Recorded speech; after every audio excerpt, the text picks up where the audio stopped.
آج مجھے جس موضوع پر لبکشائی کرنے کا موقع دیا گیا ہے وہ ہے قائد تیری قوم کی پہچان کھو گئی۔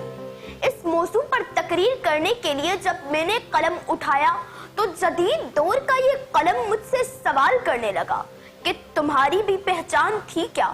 سچ پوچھئے تو یہ سوال نہیں تیر تھا، یہ پوچھی گئی بات نہیں الفاظ کی گولی تھی جن کا جواب دینا بھی فرض تھا۔ اس بے خبر نسل کو لازمی دینا آج درس تھا کہ ہماری پہچان ایمان، اتحاد، تنظیم، ارے ہمارا نام بتایا جاتا تھا ایک قوم عظیم۔ اس پرچم کے سائے تلے ہم ایک تھے، ہماری قوم کے 90% لوگ نیک تھے۔ تبے قلم تو بھی تو اقبال کے ہاتھوں میں تھا، جو لکھتا تھا سچ تھا۔ قائد کی بات سن کر جناح کی قوم کہتی تھی انگریزی سمجھ نہیں آتی، پر جو یہ کہہ رہا تھا حق تھا۔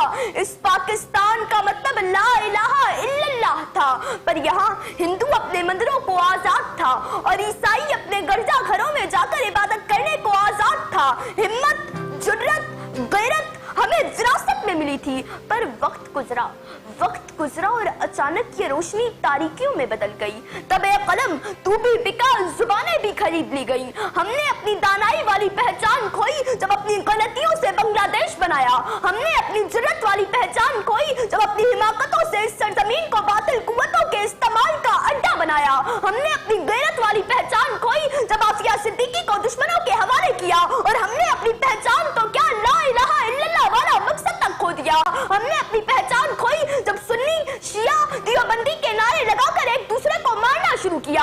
ہم نے اپنی پہچان کھوئی جب لسانیت کے نام پر قتل عام کیا۔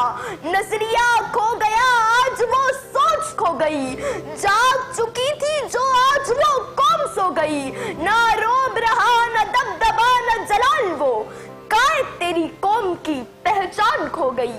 قائد تیری قوم کی پہچان کھو گئی۔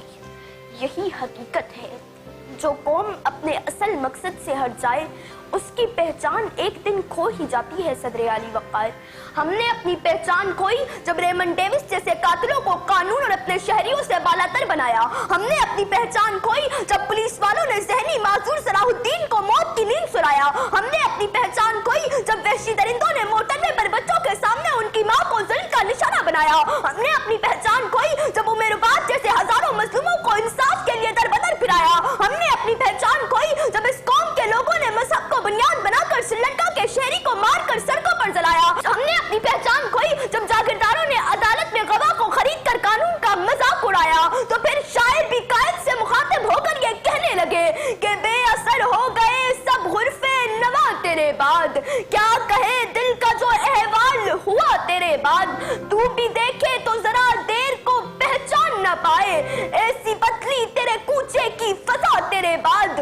اور تو کیا کسی پیما کی حفاظت ہوتی، ہم سے ایک خواب سنبھالا نہ گیا تیرے بعد، ہم سے ایک خواب سنبھالا نہ گیا۔